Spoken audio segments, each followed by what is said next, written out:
Yang ketiga adalah ibadah. Iyyaka na'budu, wah kepadamu ya Allah kami sembah. Bagaimana sembah? Allah nyatakan bagaimana sembahyang, bagaimana wuduk, kan?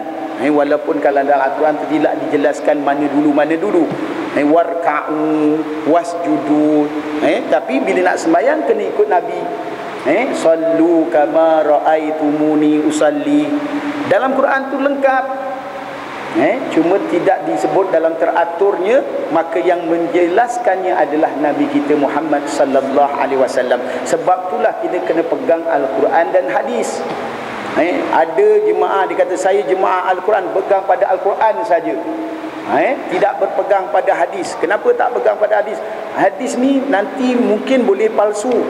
Tak tahu daripada siapa dia kata Nabi Muhammad. Dia tak nak pegang hadis. Dipegang hanya pada Al-Quran. Kata dia, kata jemaah ini. Tetapi bagaimana kita nak sembahyang kalau kita tak ikut hadis?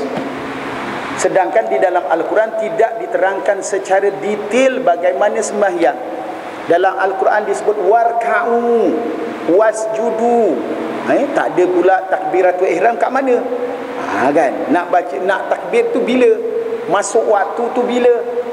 Itu semua diterangkan dalam hadis Rasulullah sallallahu alaihi wasallam.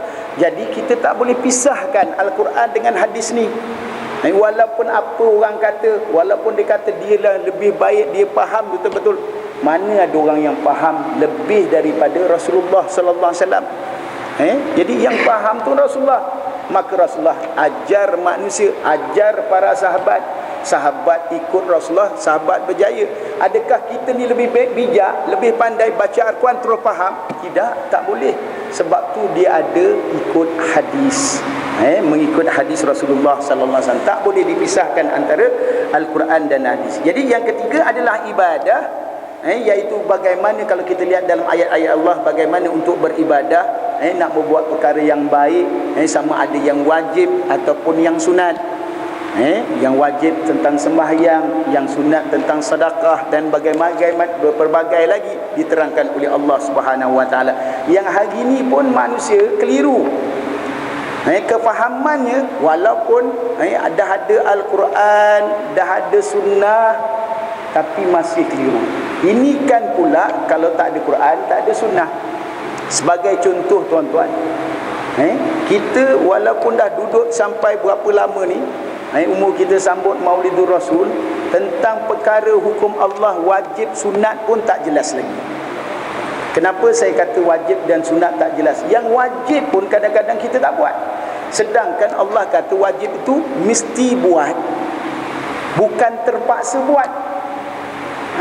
Wajib tu bukan hanya makna wajib tu buat dapat pahala, tak buat dapat dosa saja. Bila katakan wajib dapat buat dapat pahala, tak buat dapat dosa, maka orang akan buat kerana apa? Kerana pahala.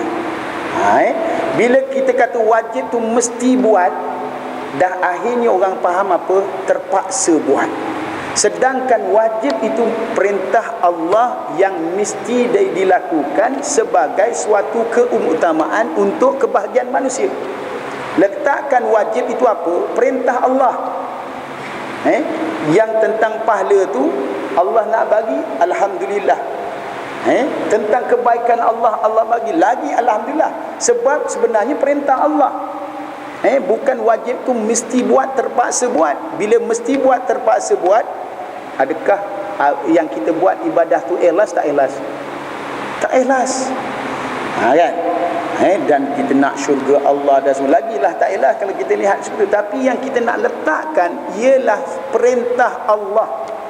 Keutamaannya wajib tu bukan mesti buat, terpaksa buat, tapi mesti buat kerana ianya perintah Allah. Dan setiap perintah Allah ni tidak pernah Allah perintah sesuatu perkara menyusahkan manusia. Semua perintah Allah sebenarnya kalau kita lihat, perhatikan betul-betul, semuanya untuk kebaikan manusia. Kebaikan manusia di atas muka bumi. Lihatlah bagaimana perintah Allah Subhanahu wa taala kadang-kadang belum buat dah dapat kebaikan. Sebagai contoh tuan-tuan tadi tak ramai yang ambil wudu dekat sini, betul kan? Ambil wudu kat mana? Kat rumah. Sebelum ambil wudu kat rumah, mandi ke tidak? Mandi. Kan? Tuan-tuan mandi dahulu, bersihkan badan dulu, pakai sabun dahulu, baru ambil wudu. Sedangkan kalau kita kata wudu apa? Taharah, pembersihan. Pembersihan apa yang Allah nak bersihkan? Sedangkan dah bersih. Kalau akal kita kata apa? Akal kita dah pakai sabun, dah bersih, kenapa nak bersih lagi? Sedangkan dah bersih. Tapi tetap kita ambil wudu. Kenapa? Perintah Allah.